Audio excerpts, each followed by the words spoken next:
Sir bye now 2 video करने के बाद डायरेक्ट इनडायरेक्ट सब कुछ समझने के बाद अपने यहाँ पर पहुँच चुके हैं कि अपने को जो सीखना है, तो अपना जो सब्जेक्ट है वो इनकम टैक्स, मतलब डायरेक्ट टैक्स के अंदर जो इनकम टैक्स है ना, that is my subject matter, अपने को इसको पढ़ना है। ठीक है, तो डायरेक्ट टैक्सेशन में ये लॉ जो है ना, इनकम टैक्स का जो रूल्स है, लॉ है, वो कैसे बनता है, कहाँ से अपने को इस रूल को अपने देख के समझ सकते हैं। तो इसी चीज़ को समझने के लिए लेट्स स्टार्ट।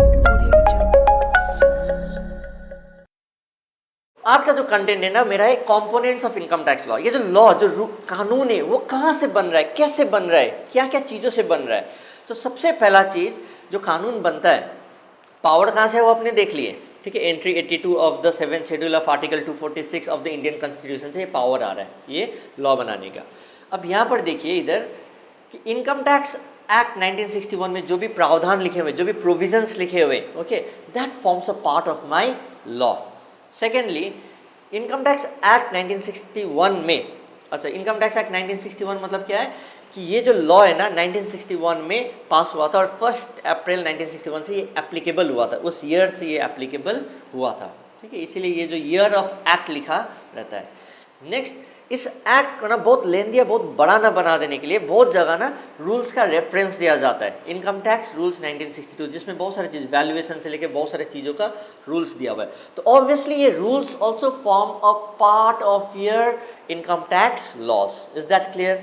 ओके, नेक्स्ट, अब इस इनकम टैक्स एक्ट और इनकम टैक्स रूल्स में जब भी कुछ चेंजेस आते हैं, अमेंडमेंट्स आते हैं, ओके, तो वो भी forms a part of my law. तो उस आपको उससे भी अपडेटेड होना है। मैंने तो सर पुराना वाला पढ़ लिया, उसके हिसाब से कर लिया ना, ऐसे नहीं होगा। आपको अमेंडमेंट भी पढ़ना है, जो भी चेंजेस होते हैं आपको ये मालूम रखना पड़ेगा। ठीक है, नेक्स्टली, इनकम टैक्स एक ऐसा एक्ट है ना जिसमें आपको एक देखो, सोसाइटी में जो टैक्स इम्पोज किया जाता है on the basis of the present scenario, इसके लिए ना इनकम टैक्स एक्ट में प्रावधान दिया है कि हर साल एनुअल फिनेंस एक्ट पास किया जाएगा।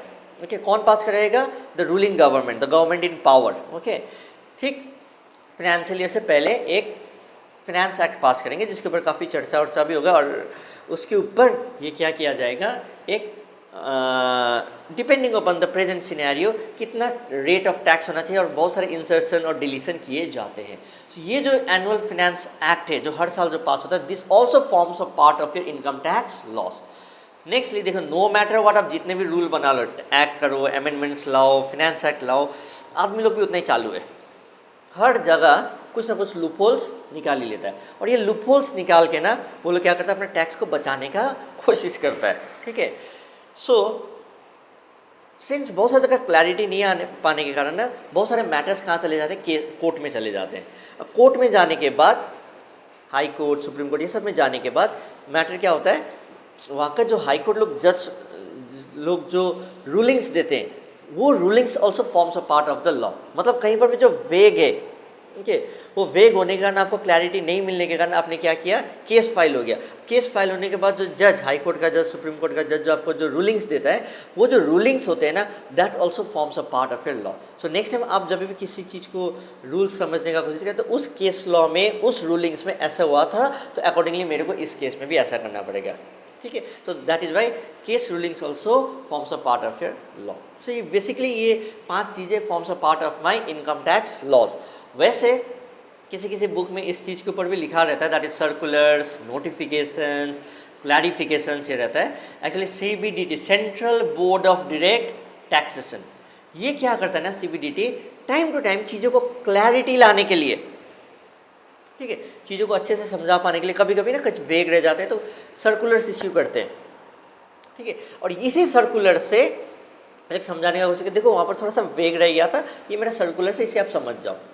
ठीक है, नोटिफिकेशन देते कि ये चीज़ इस तारीख से नोटिफाइड रहेगा और इस तारीख से ये एप्लीकेबल रहेगा, क्लैरिफिकेशंस देते रहते हैं। तो एक हिसाब से ना इसको हम part of income tax law, forming a part of income tax law बोलना थोड़ा सा मेरे लिए गलत हो जाता है। वैसे किसी किसी बुक में इसको component of income tax law भी बोला जाता है। मेरे लिए ये क्लैरिफिकेशन है which forms a clarity for the components of the income tax loss. ठीक है, सर्कुलर्स, नोटिफिकेशन, क्लैरिफिकेशन वो है जो कि CBDT इश्यू करते रहते हैं। ऐसे करके ये 5-6 चीज़ों को मिला के अपना इनकम टैक्स लॉ बनता है, और ये सारी चीज़ों के बेसिस में ही मेरे को अपना टैक्स कंप्यूटेशंस करने हैं। तो bye bye, take care, see you in the next topic.